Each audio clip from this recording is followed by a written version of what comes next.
இன்னைக்கு நம்ம என்ன பார்க்க போறோம்னா கரண்ட் அஃபேர்ஸோட ரிவிஷன் கிளாஸ் தான் பார்க்க போறோம். இது 2024 நியூஸ் பேப்பர்ஸ்ல வந்த நியூஸஸ் எல்லாத்தையுமே கம்பைல் பண்ணி கொண்டு வந்திருப்போம். தமிழ்ல 25 மட்டும் தான் கொடுத்திருப்பேன், பட் 24மே சேர்த்து தான் அதில் கொண்டு வந்திருப்போம். இதுல என்னன்னா நம்ம குரூப் 1 குரூப் 4 அதை கவர் பண்ற மாதிரி தான் டாபிக்ஸ் கொண்டு வந்திருப்போம். டாபிக் வைஸா போனா கொஞ்சம் பெட்டர் கிளாரிட்டிஸ் வரும் ரேதர் தென் நம்ம மந்த்லி வைஸா போறதை விட அப்படிங்கறத நம்புறேன். இன்னைக்கு நம்ம என்ன சப்ஜெக்ட்ஸ் அப்படின்னு பார்க்க போறோம் அப்படின்னு பாத்தீங்கன்னா polity, appointments and international organisation related current அஃபேர்ஸ்ல வந்த நியூஸஸ் எல்லாத்தையுமே நம்ம கம்பைல் பண்ணி பார்த்துருவோம். சரி வாங்க பார்க்கலாம். யூனிஃபார்ம் சிவில் கோட் அப்படின்னு சொல்லுவாங்க, புது சிவில் சட்டம். அது பாக்குறதுக்கு முன்னாடி பாலிட்டி படிக்கிற எல்லாத்துக்குமே என்னென்ன படிச்சுக்கணும் அப்படின்னா ஆர்டிகல் 1 to 50, அதாவது ஃபண்டமெண்டல் ரைட்ஸ், ஃபண்டமெண்டல் டியூட்டிஸ், அது எல்லாத்தையுமே, அதாவது அடிப்படை உரிமைகள் அடிப்படை கடமைகள் அப்படின்னு சொல்லுவாங்களா, இது எல்லாத்தையுமே தெளிவா படிச்சு வச்சிருக்கோங்க. இதுல வந்து எப்பவுமே ஒரு கொஸ்டின் கேட்டுக்கிட்டே இருப்பாங்க. அதுக்கப்புறம் பார்த்தீங்கன்னா இம்பார்ட்டன்ட் அமெண்ட்மெண்ட்ஸ் பார்த்து வச்சுக்கோங்க, இதுல இருந்தும் கொஸ்டின்ஸ் கேட்டுக்கிட்டே இருப்பாங்க. ஸோ இந்த ஏரியாஸ்ல இருந்தா மோஸ்ட்லி கவர் ஆகும். இதை தவிர்த்து என்னென்ன நியூஸஸ்ல இருக்கு அப்படிங்கறத நம்ம பார்ப்போம். ஃபர்ஸ்ட் சிவில் சட்டம் அப்படின்னு சொல்லுவாங்க, uniform civil case. Civil case, criminal case அப்படின்னா என்ன அப்படிங்கிறது கிளாரிட்டி வரும். கிரிமினல் கேஸ் அப்படின்னா என்ன அர்த்தம் அப்படின்னு பார்த்தா குறைந்தபட்ச தண்டனை உங்களுக்கு ஜெயில் தண்டனையா இருக்கும். சிவில் கேஸ்னா அதிகபட்ச தண்டனை உங்களுக்கு ஜெயில் தண்டனையா இருக்கும். இதுதான் இதுக்கும் அதுக்குள்ள வித்தியாசம். இப்போ நீங்க ஒரு கொலை பண்றீங்க அப்படின்னு வச்சுக்கோங்க, ஹிந்துவா இருந்தா ஒரு தண்டனை, முஸ்லீமா இருந்தா ஒரு தண்டனை கிடையாது, எல்லாத்துக்குமே ஒரே தண்டனை, அதாவது கிரிமினல் கேஸ் அப்படின்னு சொல்லுவாங்க. ஆனா சிவில் கேசஸ்க்கு வந்து பாத்தீங்கன்னா அப்படி கிடையாது. உதாரணத்துக்கு நம்ம கல்யாணம் எடுத்துக்கலாம், இல்ல டிவோர்ஸா இருக்கட்டும், இல்லாட்டி நம்ம சொத்து கேஸா இருக்கலாம், இது எல்லாத்துக்குமே டிஃப்ரெண்டான நடைமுறைகள் அப்படிங்கிறது இருக்கு. என்ன பண்ணுவீங்க, கல்யாணம் எடுத்தீங்கன்னா ஹிந்து மேரேஜ் ஆக்ட்னு ஒண்ணு இருக்கு, அப்புறம் முஸ்லிம்ஸுக்கு வந்து ஷரியத் லா அப்படின்னு சொல்லுவாங்க, அதே மாதிரி கிறிஸ்டியன்ஸுக்கு வந்து கிறிஸ்டியன் மேரேஜ் ஆக்ட் அப்படின்னு சொல்லுவாங்க. இப்படி நிறைய சட்டங்கள் இருக்கு. அதே மாதிரி சீக்ஸுக்கும் பாத்தீங்கன்னா ஆனந்த் லா அப்படின்னு சொல்லுவாங்க. ஒவ்வொன்றுக்கும் ஒவ்வொரு தனித்தனி சட்டங்களா இருக்கும். சோ இதன் அடிப்படையில அப்படிங்கிறது தான் உங்களுக்கு என்ன நடக்கும் பாத்தீங்கன்னா, கல்யாணமா இருக்கு. நீங்க உதாரணத்துக்கு சர்ச்ல போய் கல்யாணம் பண்றீங்க அப்படின்னா, சர்ச்ல வந்து எல்லாருமே கல்யாணம் பண்ண முடியாது. இப்போ நீங்க கல்யாணம் பண்ணணும்னா கன்வெர்ட் ஆனாதான் மாற முடியும். அப்படிங்கிற சில ரூல்ஸ் எல்லாம் வச்சிருப்பாங்க. இந்த ரூல்ஸ்க்குலாம் ஏத்துதான் நம்ம மேரேஜ் அப்படிங்கிறது பண்ண முடியும். டிவோர்ஸுக்கும் சில வித்தியாசங்கள் ரூல்ஸ் இருக்கும். அது சொத்து கொடுக்கறதுலயுமே ஒரு சில ரிலீஜனுக்கு ஒரு மாதிரி கொடுப்பாங்க, இன்னொரு ரிலீஜன்ஸ்க்கு ஒரு மாதிரி கொடுப்பாங்க. இதுதான் இந்த சிவில். இது எல்லாத்தையுமே காமனா கொண்டு வரணும் அப்படிங்கிறது கவர்மெண்டோட ரொம்ப நாள் அஜெண்டா. அதன்படி பாத்தீங்கன்னா இது ஆர்டிகல் 44 கீழே வரும். ஆர்டிகல் 44 டிபிஎஸ்பி அப்படின்னு சொல்லுவாங்க, அரசுக்கு வழிகாட்டும் நெறிமுறைகள் அப்படின்னு சொல்லுவாங்க. அதாவது போய் கோர்ட்ல போய் கேஸ் போட்டு வாழ முடியாது, பட் கவர்மெண்ட் இதன் முன்னெடுப்பாதான் நிறைய விஷயங்களை செஞ்சுட்டே இருப்பாங்க. அப்படி பார்க்கும்போது உங்களுக்கு இப்ப அட்ரோஸா உத்தராகண்ட் அப்படிங்கிற ஸ்டேட்ல என்ன பண்ணிருக்காங்க அப்படின்னா, இந்த யூனிஃபார்ம் சிவில் கோட்டை அக்செப்ட் பண்ணிருக்காங்க. 2024 இருந்து இதை அக்செப்ட் பண்ணிருக்காங்க. இதுக்கு நம்மளுக்கு நிறைய கன்ஃபியூஷன் வரும். போர்ச்சுகீஸ்லயுமே இது ஆல்ரெடி சிவில் கேசஸ்க்கு ஒரு சட்டம் இருக்கு, போர்ச்சுகீஸ் சிவில் கோட் ஆஃப் 1867 அப்படின்னு சொல்லுவாங்க. இதன்படியும் பாத்தீங்கன்னா ஆல்ரெடி அங்க கிரிமினல் கேசஸ்க்குலாம் ஒண்ணு, சிவில் கேசஸ்க்குலாம் ஒண்ணு. அப்படின்னா போர்ச்சுகீஸ் சிவில் கோட்னா கோவா முன்னாடி பிரிட்டிஷ் ஆட்சி கீழே இல்ல, போர்ச்சுகீஸ் ஆட்சி கீழே இருந்துச்சு. அப்ப அவங்க வந்து நிறைய கேசஸ்க்கு சிவில் கேசஸ்க்கு தனியா, கிரிமினல் கேஸுக்கு தனியான்னு வச்சுட்டாங்க. ஆனா இந்தியாவை பொறுத்த வரைக்கும் யார் மேஜரா ஆண்டாங்க அப்படின்னு பாத்தீங்கன்னா பிரிட்டிஷ் ராஜ்யம்லாம் ஆண்டுச்சு. பிரிட்டிஷ் ராஜ்யத்தை பார்க்கும்போது அவங்க கிரிமினலுக்கு ஐபிசி செக்ஷன் எல்லாம் வச்சிருந்தாங்க, சிவிலுக்கு பெருசாக அவங்க சட்டங்கள் கிரியேட் பண்ணல. அதனாலதான் ஒரு கன்ஃபியூஷன். சோ இதுதான் இதுக்கும் ஆல்ரெடி ஒரு போர்ச்சுகீஸ் சிவில் கோட் 1867 படி தான் கோவால ஃபாலோ பண்றாங்க. யூனிஃபார்ம் சிவில் கோட் அப்படிங்கிறது பிரிட்டிஷ் ராஜ்யத்துக்கு நம்ம போட்ட ஒரு விஷயம், அதுக்காக போட்டதான் உத்தராகண்ட்ல ரீசெண்டா யூனிஃபார்ம் சிவில் கோட்டை அடாப்ட் பண்ணிருக்காங்க. இதான் நியூஸ்ல இருக்கு. சோ இதை பார்த்து வச்சுக்கோங்க. ஏன்னா நீங்க ஆல்ரெடி வந்து நிறைய சுப்ரீம் கோர்ட்டுக்கு இந்த யூனிஃபார்ம் சிவில் கோர்ட் ரிலேட்டட் நிறைய கேஸ் வந்திருக்கு. எக்ஸாம்பிள் அகமது ஷா பானு கேஸ், இதெல்லாம் குரூப் 1க்கு மட்டும் போதும், குரூப் 4க்கு தேவையில்லை. ஜெண்டர் ஜஸ்டிஸ் கொடுக்கணும், எந்த இதுக்குமே வந்து பர்சனல் லாஸ்ல பெண்களுக்கு ஒரு மாதிரி சட்டம் இருக்கு, ஆண்களுக்கு ஒரு மாதிரி சட்டம் இருக்கு. இப்போ எக்ஸாம்பிள் அலிமணியை எடுத்துக்கோங்க, பெண்களுக்கு அலிமணி கொடுக்கணுங்கிற மாதிரி இருக்கு, ஆனா ஆண்களுக்கு சட்டங்கள்ங்கிறது மாறுது. அப்படிங்கிறது நிறைய பிரச்சனைகள்லாம் கிரியேட் ஆகுது. இதே மாதிரி நிறைய கேசஸ்ல வந்து மிஸ்யூஸ் பண்றாங்க, பர்சனல் லாஸ் எல்லாம் மிஸ்யூஸ் பண்றாங்க. ரொம்ப ஃபேமஸான கேஸ் பாத்தீங்கன்னா ட்ரிபிள் தலாக் கேஸ்ன்னு சொல்லுவாங்க. அந்த ட்ரிபிள் தலாக் கேஸ் வந்து கொஞ்ச நாளுக்கு முன்னாடி வந்து தூக்கிட்டாங்க. சுப்ரீம் கோர்ட் வந்து இது வந்து செல்லாது அப்படின்னு சொல்லிட்டாங்க. தலாக் அப்படிங்கிறது முஸ்லிம்ஸ்ல ஃபாலோ பண்ற ஒரு விஷயம். அதாவது அது வந்து லாஜிக்கலா பார்க்கும்போது எப்படி பாத்தீங்கன்னா அது கரெக்டான பிரின்சிபல்ஸ்ல தான் இருக்கும். எப்படின்னா ஒரு தலாக் 3 வாட்டி தலாக் சொன்னாங்க அப்படின்னா அவங்களுக்கு மேரேஜ் வந்து டிவோர்ஸ் ஆன மாதிரின்னு அர்த்தம். அதாவது அந்த தலாக் அப்படிங்கிறது எப்படி நடக்கும் அப்படின்னு பாத்தீங்கன்னா, முதல் தலாக் வந்து தலாக் அப்படின்னு சொல்றாங்க அப்படின்னா, பையனுக்கும் பொண்ணுக்கும் பிடிக்கல அப்படின்னா பையன் வீட்டுல இருக்க எல்லாரும் வந்திருக்கணும், பொண்ணு வீட்டுல இருக்க எல்லாரும் வரணும். வந்துட்டு 2 பேரும் நிற்பாங்க. ஃபர்ஸ்ட் வாட்டி அவங்க எல்லாருக்கும் முன்னிலையில வச்சு தலாக் அப்படின்னு சொல்லுவாங்க. அதுக்கப்புறம் என்ன ஆகும்னா 3 மாசம் அவங்களுக்கு கேப். திருப்பியும் அவங்களுக்குள்ள ஒத்து வருதா ஒத்து வரலையாங்கிறத பார்ப்பாங்க. திருப்பியும் எல்லாருக்கும் முன்னாடி இல்லையாச்சு தலாக்ங்கிறத சொல்லணும், 2வது தலாக். அடுத்த ஒரு 3 மாசம் கேப் போடுவாங்க. அதுக்கப்புறம் ஒரு தலாக் அப்படின்னு சொல்லுவாங்க. இப்படி இப்படி பண்ணும்போது என்ன ஆகும் அப்படின்னு பாத்தீங்கன்னா, அவங்களுக்கு 3 தலாக் சொல்லுவாங்க. 3 தலாக் சொல்லிட்டாங்கன்னா அவங்களுக்கு ஒத்தே வரல, டிவோர்ஸ் பண்ணலாம் அப்படிங்கிறது அர்த்தம். இந்த இடைப்பட்ட காலகட்டத்துல அவங்களுக்கு கூலிங் பீரியட் மாதிரி, ஒருவேளை திடீர்னு சண்டையில கூட தலாக் சொல்லியிருக்கலாம்ல, அதுக்காக இந்த நடைமுறை அப்படிங்கிறது பண்ணுச்சு. ஆனா இது இப்ப என்ன ஆயிடுச்சுன்னா, ரீசெண்ட் டைம்ஸ், அதாவது 2015-14 எல்லாம் என்ன ரிப்போர்ட் பண்ணப்பட்டுச்சு அப்படின்னா, தலாக்குங்கிறத மிஸ்யூஸ் பண்ணாங்க. எக்ஸாம்பிள் வந்து இப்போ ஹஸ்பண்ட்ஸ் முஸ்லிம்ஸை பொறுத்த வரைக்கும் ஆண்கள் வந்து என்ன பண்ணாங்க அப்படின்னா, ஒய்ஃப் கூட சண்டை வந்துச்சுன்னா டக்குன்னு போய் தலாக் தலாக் தலாக்குன்னு வாட்ஸ்அப்ல மெசேஜ் அனுப்புறது, அப்படி இல்லைன்னா தூங்கும் போது போய் சொல்லிட்டேன் அப்படின்னு சொல்றது, இந்த மாதிரி கேசஸ் எல்லாம் கூட ஃபெயில் ஆச்சு. ஸோ இதை வந்து நாங்கள் அப்போஸ் பண்றோம் அப்படின்றதுக்கு ட்ரிபிள் தலாக்கை கேன்சல் பண்றதா சொல்லப்பட்டது. ஆனா அதை ஒரிஜினலா அதை ஃபாலோ பண்ண இது வந்து என்னன்னா, இது நாங்க வந்து ட்ரெடிஷ்னலா ஒரு விஷயம் ஃபாலோ பண்றோம், இது நல்ல நடைமுறை தான் அப்படிங்கிறது அப்பவுமே இது பெரிய கான்ட்ரவர்சி ஆச்சு. இதுதான் இந்த இஷ்யூ. யூனிஃபார்ம் சிவில் கோர்ட்டுங்கிறது இந்த சிவில் கேசஸ்ங்கிறது மாறி மாறி வருது. இது ரிலேட்டடா சுப்ரீம் கோர்ட்டும் இதெல்லாம் ஜட்ஜ்மெண்ட் எல்லாம் கொடுத்துருக்காங்க. இது ரிலேட்டடா நீங்க மெயின்ஸ்ல குரூப் 1 எழுதும் போது எழுதிக்கலாம். அடுத்த டாபிக் போறோம், நியூ கிரிமினல் லாஸ். இது வந்து இப்போ ஃப்ரம் ஜூலை 1, 2024 இருந்து கொண்டு வந்திருக்காங்க. அதாவது இந்த சட்டங்கள்லாம் பார்த்து வச்சுக்கோங்க. இந்தியன் பீனல் கோட் 1860 வந்து பாரதிய நியாய சங்கீதா அப்படின்னு மாத்திட்டாங்க. சிஆர்பிசி அப்படின்னு சொல்லுவாங்க, கோட் ஆஃப் கிரிமினல் ப்ரொசீஜர். அது என்ன 1973. இந்த இயர்லாம் கூட முக்கியம், எல்லாமே பார்த்து வச்சுக்கோங்க. இதை வந்து என்ன பண்ணிருக்காங்கன்னா, பாரதிய நாகரிக் சுரக்ஷா சங்கீதா அப்படின்னு மாத்திட்டாங்க. India evidence act 1872. எவிடன்ஸ்னா சாட்சியம் அப்படின்னு ஞாபகம் வச்சுக்கோங்க, சாட்சியா. இதுல 4 வார்த்தை வருது, இதுலயே 4 வார்த்தை வருது அப்படின்னு ஞாபகம் வச்சுக்கோங்க. இந்தியன் பீனல் பாரதிய நியாய சங்கீதா. இது வந்து இந்தியா எவிடன்ஸ்னா சாட்சியம் இருக்கும் அப்படிங்கிற மாதிரி ஞாபகம் வச்சுக்கோங்க. ஸோ இதெல்லாம் வந்து பேரை மாத்திருக்காங்க, சரிங்களா. இதுல வந்து ஒரு சில சேஞ்சஸும் பண்ணிருக்காங்க. எக்ஸாம்பிள், இப்போ நீங்க சூசைட் பண்றதுலாம் முன்னாடி வந்து கிரிமினல் குற்றமாக இருந்தப்பட்டது. நீங்க பார்த்துருப்பீங்க, யாராவது வந்து மேல இருந்து குதிக்கிறாங்கன்னு வச்சுக்கோங்க, போலீஸ் வந்து அப்படியே தூக்கிட்டு போயிடும். நான் குதிக்கிறேன்னு காட்டுவாங்க, தூக்கிட்டு போயிடுவாங்க. நீங்க செத்தாலும் சாவுதான், சாவாம இருந்தாலும் ஜெயிலு தான் அப்படின்னு வச்சுக்கோங்க. இப்படிதான் இருந்துச்சு. அதை இப்ப எப்படி மாத்திட்டாங்க அப்படின்னு பாத்தீங்கன்னா, அந்த சூசைட் பண்ணதுக்கு வந்து உங்களுக்கு ஒரு மென்டல், அதாவது சைக்காலஜிக்கல் ட்ரீட்மெண்ட்ஸ் கொடுக்கணும். அவங்களுக்கு வந்து சைக்காலஜிக்கலா பாதிக்கப்பட்டிருக்காங்க. ஸோ அவங்களுக்கு வந்து ஏதாவது நீங்க முன்னேறலாம், இப்படிலாம் இதெல்லாம் வாழ்க்கை கிடையாது அப்படிங்கிற அவங்களை மோட்டிவேட் பண்ணி பேசுவாங்க அப்படிங்கிற மாதிரி சொல்றாங்க. ஸோ இதே மாதிரி பல சின்ன சின்ன சேஞ்சஸும் பண்ணியிருக்காங்க. எக்ஸாம்பிள், சதிக்ஷன் அப்படின்னு சொல்லுவாங்க, ராஜ துரோகம் அப்படிங்கிற வார்த்தையை வந்து தேச துரோகம் அப்படின்னு மாத்திட்டாங்க. ஒரு சில சேஞ்சஸ் பண்ணிருக்காங்க. செக்ஷன் 377 வந்து செக்ஷன் 377 மொத்தமா தூக்கிட்டாங்க அப்படின்னு சொல்லுவாங்க. செக்ஷன் 377 அப்படிங்கிறது அந்த LGBTQA+ அப்படின்னு சொல்லுவாங்க. எல்னா லெஸ்பியன், கே, பைசெக்சுவல், டிரான்ஸ்ஜெண்டர். கியூனா கியூவர் அப்படின்னு சொல்லுவாங்க. லெஸ்பியன்னா பெண்ணும் பெண்ணும் உடல் உறவு கொள்றதோ இல்லாட்டி கல்யாணம் பண்ணிக்கிறதோ. கே அப்படின்னா ஆணும் ஆணும். பைசெக்சுவல்னா 2 ஜெண்டர்ஸுமே. டிரான்ஸ்ஜெண்டர் அப்படிங்கிறது உங்களுக்கு தெரியும். அப்புறம் கியூஆர் அப்படிங்கிற வார்த்தை யூரோப்பியன் டேர்ம்ஸ்ல யூஸ் பண்ற வார்த்தை. இது வந்து எல்லா இதையுமே குறிக்கிற காமன் ஃபேக்டரா சொல்லுவாங்க. எல்லாத்தையுமே காமனா குறிக்கணும்னா இது. ஏ செக்சுவல்னா எதுலையுமே நாட்டம் இல்லாதவங்க, அதான் ஏ செக்சுவல் அப்படின்னு வச்சுக்கோங்க. ஸோ இந்த தன்னைத்தானே கல்யாணம் பண்ணிக்கிறவங்க, எனக்கு வந்து ஆணும் பிடிக்கல பெண்ணும் பிடிக்கலங்கிறவங்க தான் ஏ செக்சுவல். இந்த இது எல்லாத்தையுமே நம்ம கிரிமினலாக பார்க்கப்பட்டது. இதுல வந்து இப்போ உங்களுக்கு டவுட் வரலாம், இந்தியால இந்த எல்ஜிபிடிக்கான கல்யாணம்ங்கிறது லீகலான்னு கேட்டா லீகல் கிடையாது. செக்ஷன் 377 வந்து தூக்கிட்டாங்க. செக்ஷன் 377 கம்ப்ளீட்டா தூக்கிட்டாங்கன்னு கிடையாது. பெஸ்ட் வேலிட்டி அப்படின்னு சொல்லுவாங்க. பெஸ்ட் வேலிட்டி அப்படின்னா என்ன அர்த்தம் அப்படின்னு கேட்டீங்கன்னா, ஒரு அனிமல்ஸ் கூட இது பண்றது. எக்ஸாம்பிளுக்கு இந்த கழுதைக்கு மனுஷனும் கல்யாணம் பண்ணி வைப்பாங்கல்ல, அந்த மாதிரி உள்ளதெல்லாம் மட்டும் இல்லீகல். மற்றபடி நீங்க வந்து லவ் பண்ணிக்கலாம். இப்ப இந்தியன் கவர்மெண்ட்டை பத்தி லவ் பண்ணிக்கலாம், லவ்க்கு பெர்மிஷன் இருக்கு. பட் மேரேஜுக்கு பெர்மிஷன் கிடையாது. இது தெரிஞ்சு வச்சுக்கோங்க. நீங்க இன்ஸ்டாகிராம்ல நிறைய பார்த்துருப்பீங்க, அதெல்லாம் வச்சு கன்ஃபியூஸ் ஆகிக்க கூடாது. மேரேஜுக்கு இப்ப இன்ன வரைக்கும் லீகல் பண்ண கிடையாது. ஸோ இதெல்லாம் தான் புதுசா கொண்டு வந்த சட்டங்கள். இதுல இந்த எக்ஸ்பெக்ட்ஸ்லாம் கேட்பாங்க, இதை தவிர்த்து கேட்க மாட்டாங்க. சரி வாங்க, அடுத்தது பாத்தீங்கன்னா ரீசன்ட் இம்பார்ட்டன்ட் தமிழ்நாடு கமிஷன்ஸ் என்னென்ன இருக்கு அப்படிங்கறத பார்ப்போம். இது எல்லாத்துக்குமே தெரிஞ்ச பிரச்சனை தான்.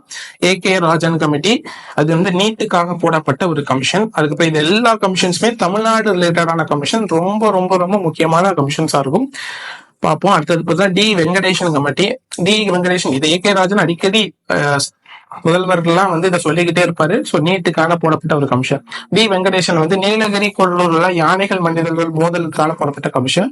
சி டி செல்வம் கமிஷன் இது ரொம்ப ரொம்ப முக்கியமானது. காவல் ஆணையங்களுக்காக போடப்பட்ட கமிஷன். கேஜி பாலகிருஷ்ணன் கமிஷன் மதம் மாறியவங்களை இப்போ நிறைய பிரச்சனை இருக்கு. எஸ்சி எஸ்டியா மாறிட்டாங்க அப்படின்னா உங்களுக்கு ரிசர்வேஷன் கொடுக்க கூடாது. ஹிந்துவா இருந்து அவங்க எஸ்சி எஸ்டியா ஹிந்து எஸ்எஸ்டியா இருந்து கிறிஸ்டின் எஸ்எஸ்டியா மாறிட்டாங்கன்னா உங்களுக்கு கொடுக்க கூடாது அப்படிங்கிறதுக்காக நிறைய பிரச்சனைகள்லாம் கிரியேட் பண்றாங்க. அவங்களுக்கு ரிசர்வேஷன் கொடுக்கலாமா வேணாமா அப்படிங்கிறத பத்தி பார்க்கணும் அப்படிங்கிறது, அதாவது அவங்களை பட்டியலத்துல சேர்க்கலாமா வேணாமாங்கிறத பாக்குறதுக்கு கேஜி பாலகிருஷ்ணன் கமிட்டி அப்படிங்கிறது போட்டிருக்காங்க. அதுக்கப்புறம் எம் சத்யநாராயணன் குழு புதிதாக திருத்தப்பட்ட ஆல்ரெடி பார்த்தோம்னா 3 கிரிமினல் வழக்கு, அந்த 3 கிரிமினல் வழக்குக்காக போடப்பட்ட வழக்கு. அப்புறம் அருணா ஜெகதீசன் வழக்கு அப்படின்னு சொல்லுவாங்க, இது தூத்துக்குடி துப்பாக்கி சூடுக்காக போடப்பட்ட வழக்கு. அப்புறம் பி கோகுல்தாஸ் கமிட்டி, இது கள்ளக்குறிச்சியில விஷசாராயம் நிறைய பேர் இறந்து போனாங்கல்ல, எத்தனால்னா என்ன மெத்தனால்னா என்ன அப்படின்லாம் போய் பார்த்து வச்சுக்கோங்க. இதுவுமே கேட்கறதுக்கான வாய்ப்புகள் ஜாஸ்தி. இது சயின்ஸ் பேஸ்ட் வரும்போது நம்ம கவர் பண்ணுவோம். ஸோ இந்த எத்தனால் மெத்தனால் ரிலேட்டடான விஷயங்கள். ஸோ கள்ளக்குறிச்சியில நிறைய பேர் விஷசாயத்துல இறந்து போனாங்க, அதுக்காக போட்டது தான் P Gokuldas committee. T Murugesan committee, இது மாநில கல்வி கொள்கை அதை பத்தி ஆராய்ச்சி பண்றதுக்கான ஒரு இது 2022-23 போடப்பட்ட ஒரு குழு தான். இதெல்லாம் பழைய குழுவையும் சேர்த்து நம்ம பாக்குறோம். அப்புறம் சுல்தான் அகமது இஸ்மாயில் கமிட்டி, இது காவேரி டெல்டால அந்த ஹைட்ரோ கார்பன் இஷ்யூ இருக்கும். இந்த ஹைட்ரோ கார்பன்னா என்ன, இந்த நியூட்ரினோ ப்ராஜெக்ட்ஸ் எல்லாம் நிறைய இருக்கு, அதெல்லாம் என்ன அப்படிலாம் போய் பார்த்து வச்சுக்கோங்க. இந்த ஹைட்ரோ கார்பன் ப்ராஜெக்ட்ஸுக்கு ரிலேட்டடா இந்த ஹைட்ரோ கார்பன் ப்ராஜெக்ட் நடக்கிறதுனால காவேரி டெல்டா பகுதியில என்னென்ன பாதிப்புகள் நடக்குது அப்படிங்கிறத பார்க்கறதுக்கு சுல்தான் அகமது இஸ்மாயில் கமிட்டி அப்படிங்கிறது போட்டிருக்காங்க. என் ஆதிநாதன் கமிட்டி, இது ஆயுள் தண்டனை கைதிகளை ஆயுள் தண்டனை நம்ம என்ன நினைச்சிட்டு இருக்கோம் அப்படின்னா வாழ்க்கை ஃபுல்லா ஜெயிலே இருப்பாங்க, அதான் ஆயுள் தண்டனை அப்படின்னு நினைப்பாங்க. ஆனா அது கிடையாது. ஆயுள் தண்டனை அப்படிங்கிறது 14 வருஷம் அப்படின்னு சொல்லுவாங்க. நீங்க படத்துல என்ன கூட பார்த்திருப்பாங்க, இரட்டை ஆயுள் தண்டனை அப்படின்னு சொல்லுவாங்க. அதுலயே சாகுமுறை ஆயுள் தண்டனைங்கிறதையும் கொடுப்பாங்க. ஸோ இதுவும் ஒரு சில எக்ஸப்ஷனல் கேசஸ்ல கொடுப்பாங்க. பொதுவாக ஆயுள் தண்டனை அப்படிங்கறத எதை டினோட் பண்ணுவாங்கன்னா 14 வருஷம். அந்த 14 வருஷத்துக்கு முன்னாடி அவன் மனம் திரும்பி வெளியே வரணும் ஆசைப்பட்டான், அவன் ஏதாவது ஒழுக்கத்துல ஜெயில நல்ல விஷயங்கள் தான் பண்றான் அப்படின்னா அவன் ரிலீஸ் பண்ணலாமா வேணாமா. ஆயுள் தண்டனை கைதியை பொதுவாக விடுதலை பண்ண மாட்டாங்க. நார்மல் கேஸ்ல இருக்கவங்களை மட்டும்தான் விடுதலை பண்ணுவாங்க. ஸோ அவங்களையும் பண்ணலாமா வேணாமாங்கிறத ஆராய்ச்சி பண்றதுக்கு N Adhinathan committee. Kurian Joseph committee, இதுதான் ரொம்ப ரொம்ப ரொம்ப முக்கியமான கொஸ்டினா கேட்கப்படலாம் அப்படிங்கிறது எக்ஸ்பெக்ட் பண்ணப்படுது. ஏன்னா மத்திய மாநில அரசுக்கான ஆல்ரெடி மத்திய மாநில அரசுக்கு கலைஞர் பீரியட்ல ஒரு கமிட்டி போட்டிருப்பாங்க, அது என்னங்கிறது கமெண்ட்ல லீவ் பண்ணுங்க. ரொம்ப ரொம்ப முக்கியமான கமிட்டி. அதே மாதிரி இந்த குழுங்கிறது மத்திய மாநில சென்ட்ரல் ஸ்டேட் ரிலேஷன்ஷிப் அப்படின்னு சொல்லுவாங்க, இதை ஆராய்ச்சி பண்றதுக்காக ஒரு கமிட்டி போட்டிருக்காங்க. ஸோ இதுல 3 மெம்பர் கமிட்டி. ஒன்னு குரியன் ஜோசப்பே இருப்பாரு, இன்னொரு நாகநாதன், இன்னொன்னு அசோக் வரதன் செட்டி. இந்த 3 பேருமே முக்கியம். ஸோ எல்லாத்தையுமே பார்த்து வச்சுக்கோங்க. அடுத்தது கலையரசன் கமிட்டி, அரசு பள்ளி மாணவர்களுக்கான 7.5 ரிசர்வேஷனை கொடுக்கறதுக்கான ஒரு ஒதுக்கீடு தான் இந்த கலையரசன் கமிட்டி அப்படின்னு சொல்லுவாங்க. அடுத்தது ஜெயரஞ்சன் குழு. ஜெயரஞ்சன் குழு அப்படிங்கிறது மத்திய அரசு ஒருத்தர் விஸ்வகர்மா அப்படிங்கிற ஒரு திட்டம் வந்துச்சு. இந்த விஸ்வகர்மா திட்டத்தை தமிழ்நாடு கவர்மெண்ட் பெருசா எதிர்த்தாங்க. எக்ஸாம்பிள் இந்த குலக்கல்வியை கொண்டு போகுது அப்படிங்கிற மாதிரிலாம் ப்ராப்ளம்ஸ் கிரியேட் ஆச்சு. ஸோ இதுல என்னென்ன ப்ராப்ளம்ஸ் இருக்கு அப்படிங்கறத ஆராய்ச்சி பண்றதுக்காக ஒரு ஜெயரஞ்சன் குழு அப்படிங்கிறது ஒரு குழு போட்டிருக்காங்க. சந்துரு, நம்ம இந்த படத்துல எல்லாம் கூட பார்த்துருப்பாங்க, சூர்யா படம் ஒரு படம் வந்திருக்குமே, ஐயோ மறந்து போச்சு டக்குன்னு, ஒரு வக்கீலா நடிச்சிருப்பாரு, சந்துரு கேஸ், அந்த கொலையெல்லாம் கூட பண்ணுவாங்களே, அந்த கஸ்டடி டெத் ரிலேட்டடா ஒரு படம் இருக்குமே, அந்த படத்துல கூட சொல்லியிருப்பாங்க. இந்த சாதிகள்ல இந்த பள்ளி அந்த நீங்க பாத்துருப்பீங்க நாங்குநேரி இஷ்யூன்னு சொல்லியிருப்பாங்க. நாங்குநேரியில ஒரு பையனை ஜாதி வெறியில அடிச்சு இது பண்ணாங்க. நாங்குநேரிங்கிறது கன்னியாகுமரி பக்கத்துல இருக்கிற ஒரு ஊரு. இங்க கன்னியாகுமரி திருநெல்வேலி அந்த இடத்துல பக்கத்துல வரும், அந்த பார்டர்ஸ்ல வரும் இந்த நாங்குநேரி. அங்க ஜாதி வெறியில ஒருத்தவங்களை கொண்டாங்க.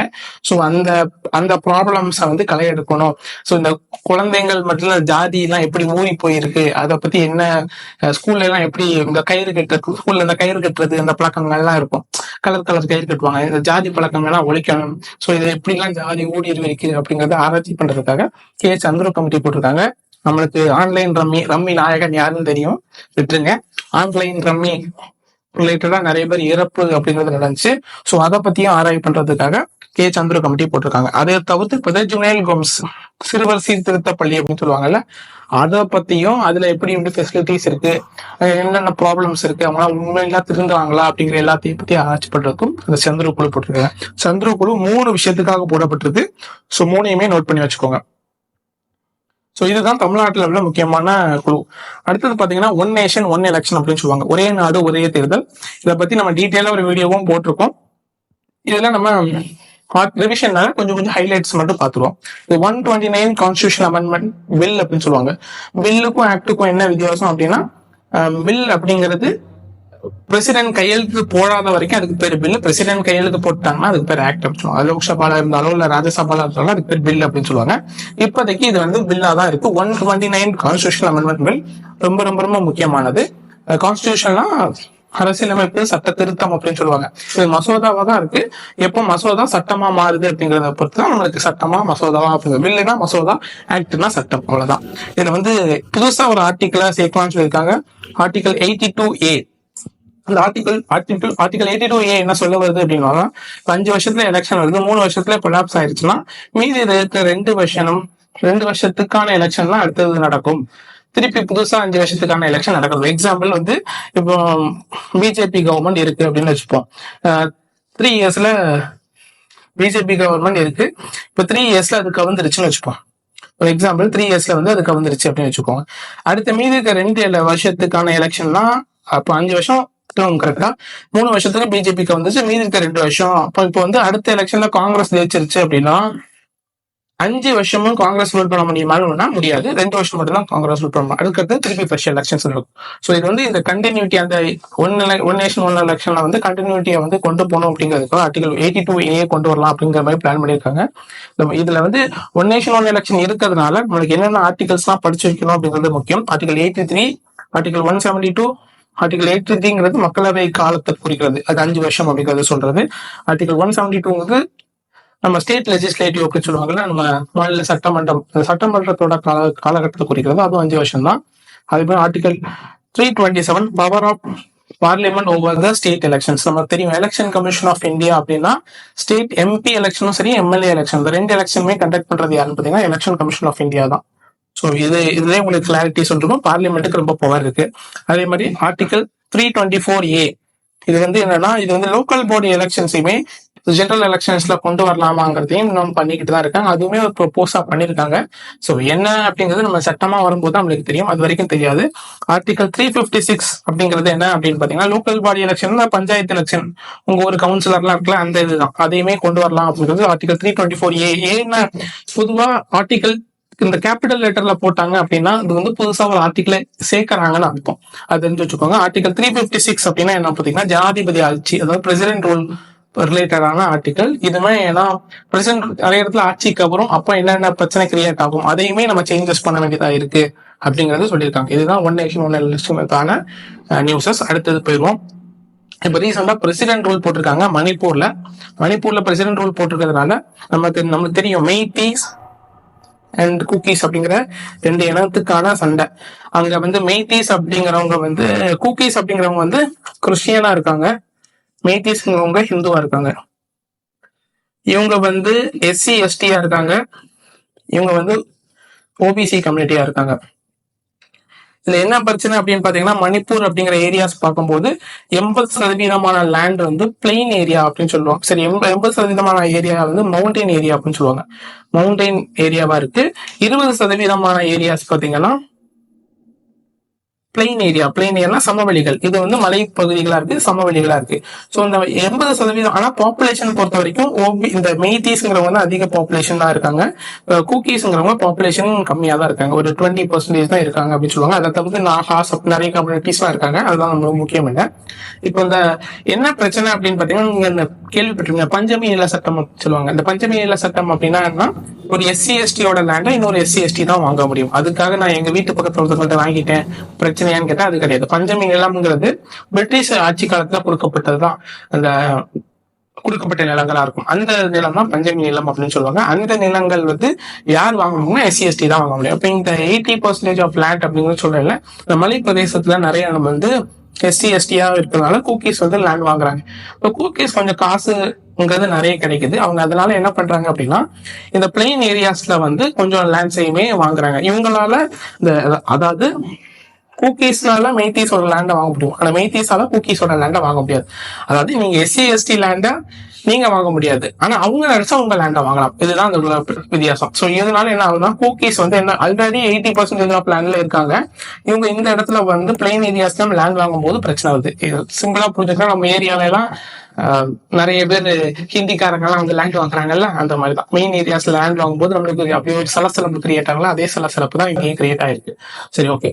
இப்போ நீங்க பார்ப்போம், இதுல வந்து என்னன்னா armed force special power act அப்படின்னு சொல்லுவாங்க. இது ரொம்ப முக்கியமான ஆக்ட்.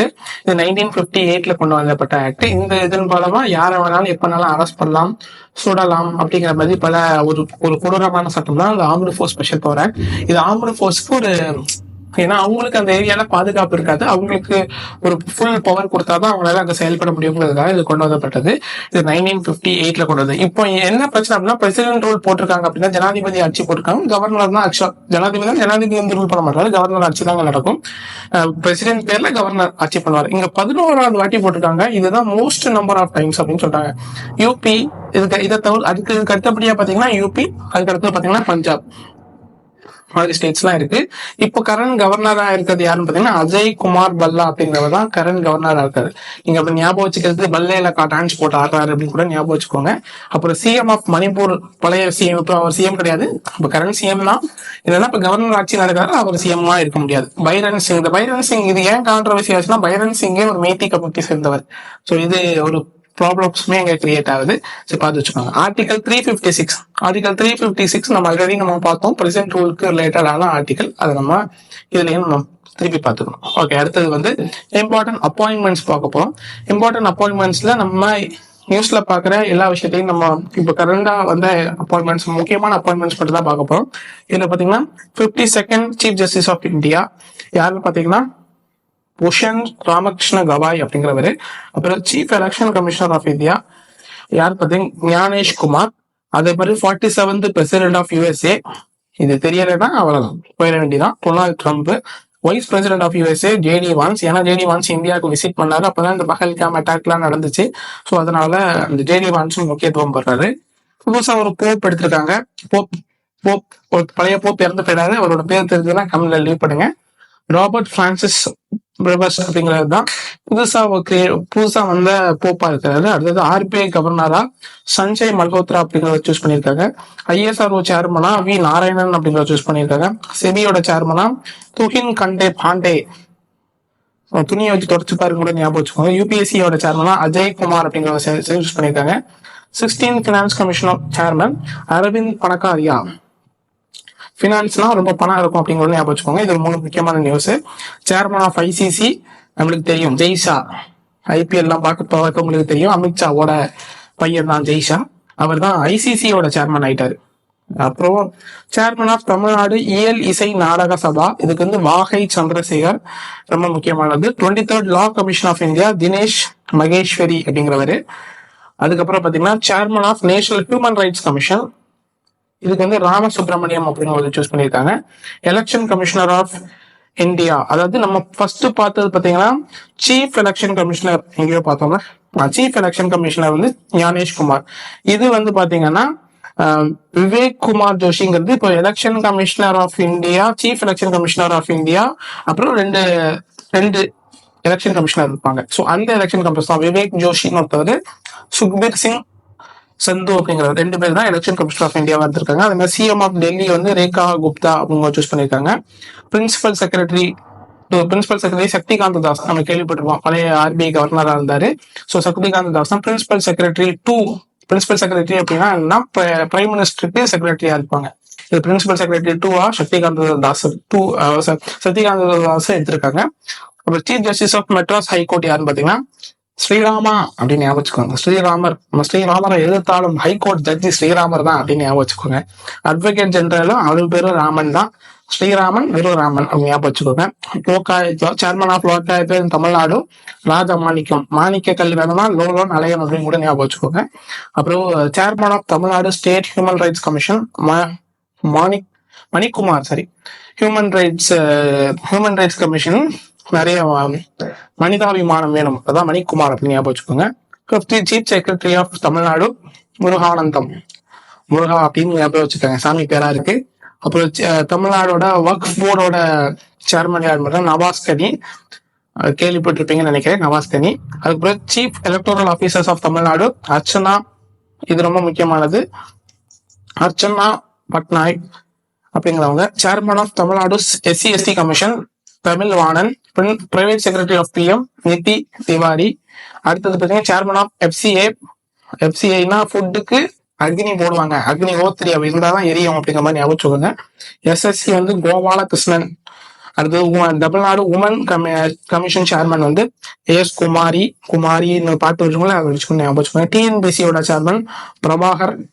அப்புறம் TNUSRB இந்த SI எக்ஸாம்லாம் நடத்துவாங்கல்ல, அதுதான் இந்த TNUSRB. இதுக்கு வந்து சுனில்குமார் IPS, ரிட்டையர்ட் IPS.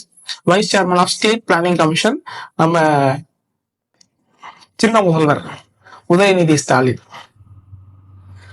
அடுத்தது நேஷனல் டாஸ்க் ஃபோர்ஸ். அந்த நேஷனல் டாஸ்க் ஃபோர்ஸ் அப்படிங்கிறது எதுக்காக போடப்பட்டதுன்னு பார்த்தீங்கன்னா, சுப்ரீம் கோர்ட் போட்டிருக்கு. ஸ்டூடெண்ட்ஸோட மென்டல் ஹெல்த், நிறைய பேர் வந்து சூசைடல் தாட்ஸ் அதெல்லாம் வருது, அதுக்காக நம்ம போடப்பட்டது நேஷனல் டாஸ்க் ஃபோர்ஸ் அப்படிங்கிறது. இது யார் தலைமையில போட்டிருக்காங்கன்னா எஸ் ரவீந்திரன் பாட் அப்படிங்கிற ஒரு தலைமையில போட்டிருக்காங்க.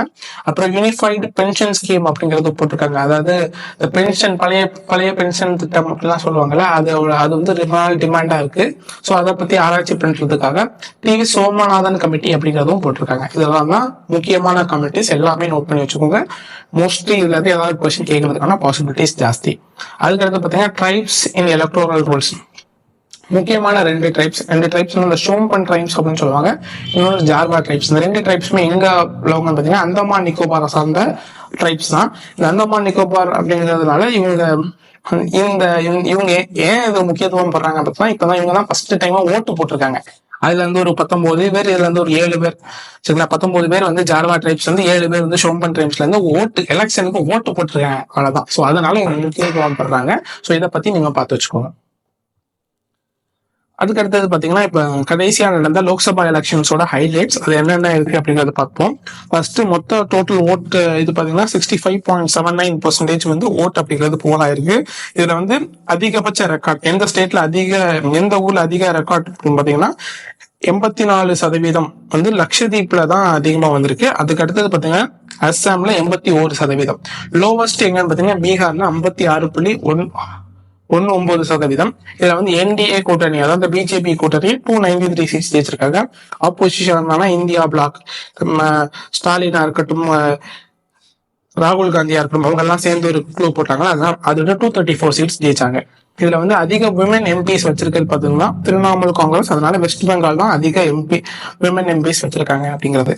நோட்டா அப்படிங்கிறது 2.1 லேக் ஓட்டர்ஸ் வந்து மத்திய பிரதேஷ்ல கிரியேட் பண்ணிருக்கு. இது என்ன இண்டூர் அப்படிங்கிற ஊர்ல நோட்டாக்கு அதிக ஓட்டு அப்படிங்கிறது ரெக்கார்ட் பண்ணப்பட்டிருக்கு. பொதுவா நோட்டா அப்படிங்கிறது நல்லாத்தியாபோ அப்படின்னு சொல்லுவாங்க, அதுதான் நோட்டா.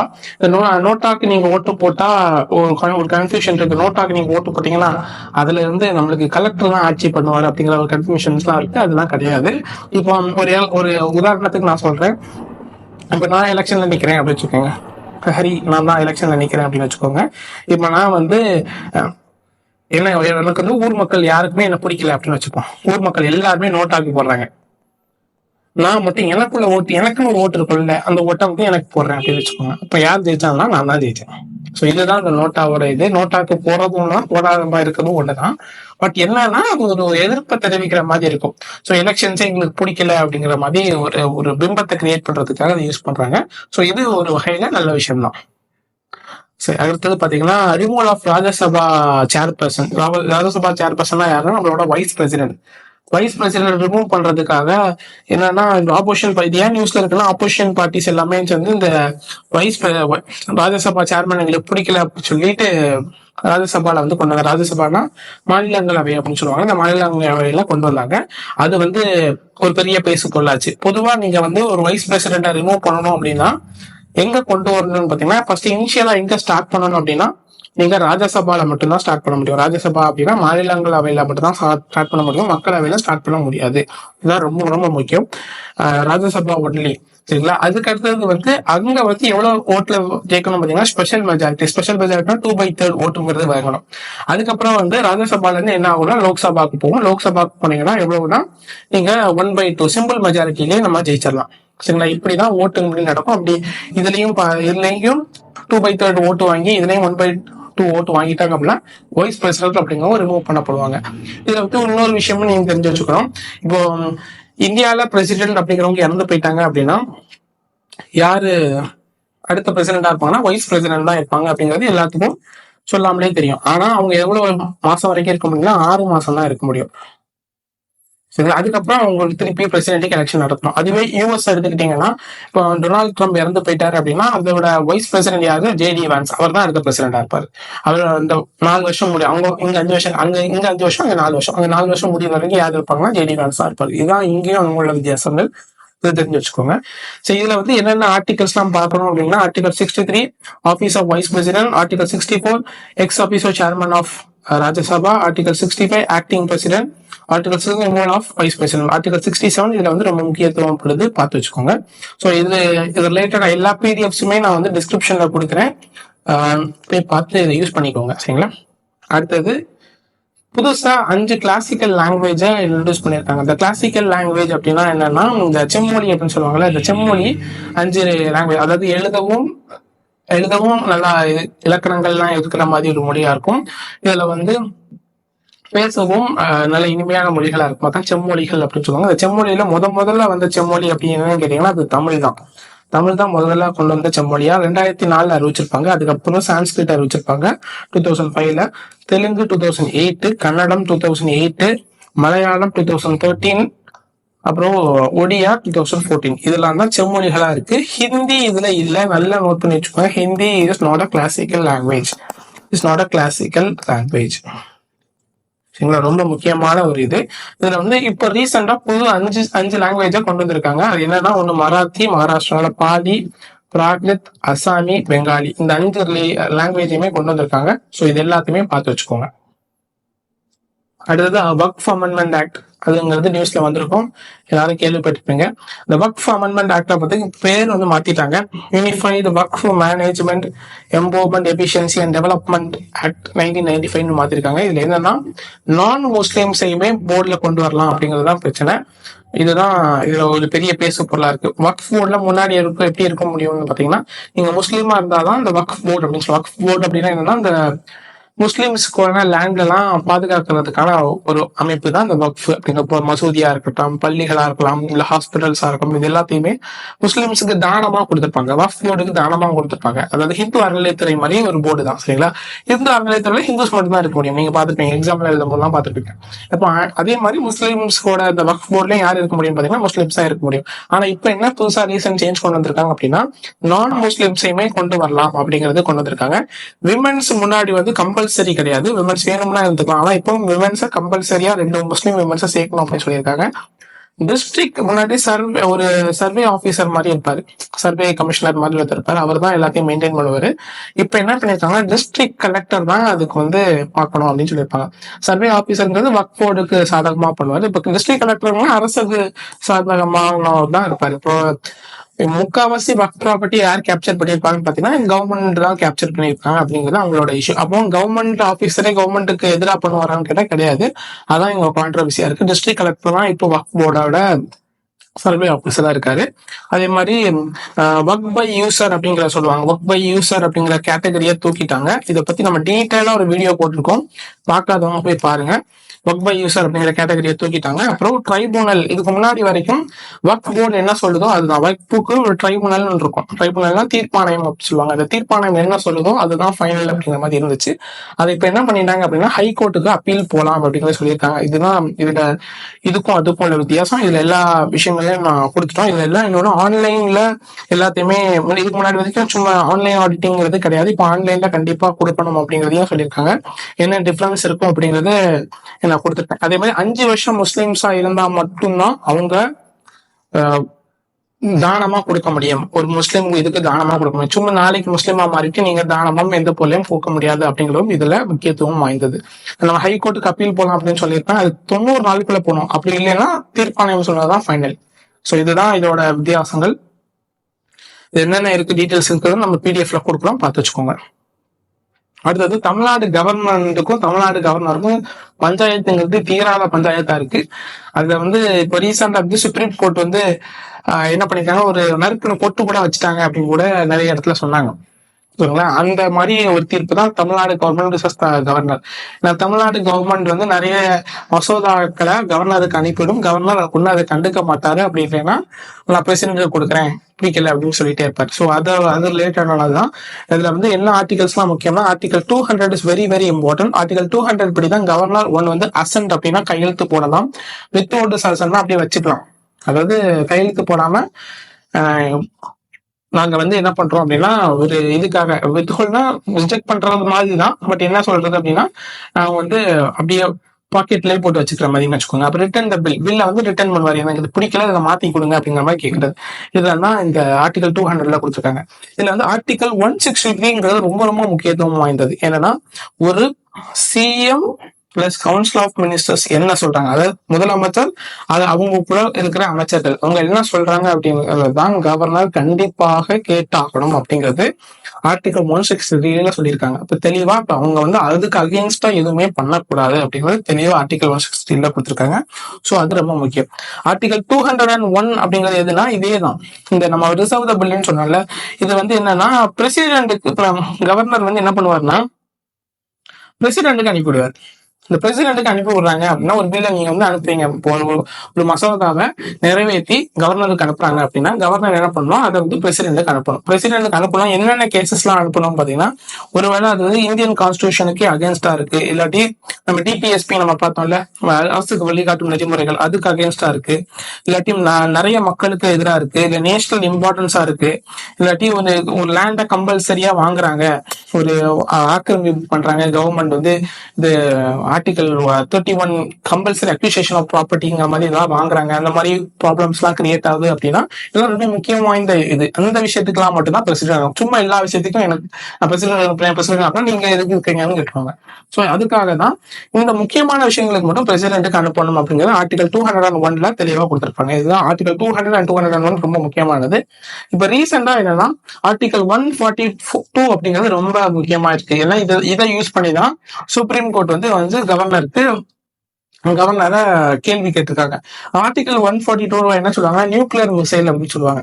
ஒரு எல்லாருமே எப்படின்னா சுப்ரீம் கோர்ட் யூஸ் பண்ற நியூக்ளியர் மிசைல்னு சொல்லுவாங்க. அதாவது அணு ஆயுதம் மாதிரி வச்சுக்கோங்களேன், கடைசி அஸ்திரமா அதை யூஸ் பண்ணுவாங்க. இதான் அவங்க உள்ளதே உச்சக்கட்ட பவர். அவங்க உச்சக்கட்ட பவரை யூஸ் பண்ணி அவங்க ஒரு தீர்ப்பு கொடுப்பாங்க. அது ஆர்டிகல் 142. இதுபடி என்ன சொல்லியிருக்காங்கன்னா, இப்ப நீங்க ஒரு மசோதா அனுப்புறீங்க அப்படின்னா மசோதாவை என்ன பண்றாங்கன்னா கவர்னர் வரீங்க ஒரு நிமிஷம் அழிச்சுக்கிறேன். ஒரு மசோதா இருக்கு அப்படின்னா கவர்னர் என்ன பண்ணுவாரு அப்படின்னா ஃபர்ஸ்ட் ஸ்டேட் லெஜிஸ்லேட்டிவ் அசம்பிளில இருந்து, அதாவது சட்டசபையில இருந்து என்ன போகும் அப்படின்னா கவர்னருக்கு போகும்.